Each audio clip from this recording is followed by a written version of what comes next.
মতলব উত্তরে গভীর রাতে গরু চুরি, এলাকায় উদ্বেগ। মতলব উত্তর উপজেলার পূর্ব ষাটনল ইউনিয়নের আসন আলী প্রধানিয়া কান্দি এলাকায় গভীর রাতে গরু চুরির ঘটনা ঘটেছে। জানা যায় গতরাতে আনুমানিক রাত ২টার পর অজ্ঞাত চোরেরা একটি গরু চুরি করে নিয়ে যায়।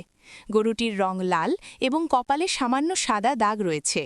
গরুটির আনুমানিক মূল্য প্রায় ৭০,০০০ টাকা বলে জানিয়েছেন ভুক্তভোগী পরিবার। পরিবারের সদস্যরা জানান, প্রতিদিনের মতো গরুটি গোয়াল ঘরে বাঁধা ছিল। রাতের অন্ধকারে দুর্বৃত্তরা গোপনে এসে গরুটি খুলে নিয়ে যায়।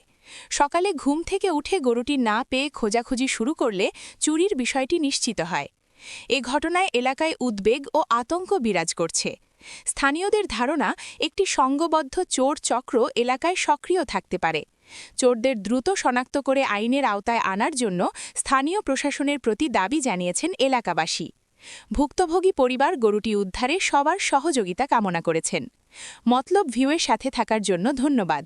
লাইক করুন, কমেন্টে আপনার মতামত জানান, অন্যকে দেখার জন্য শেয়ার করুন।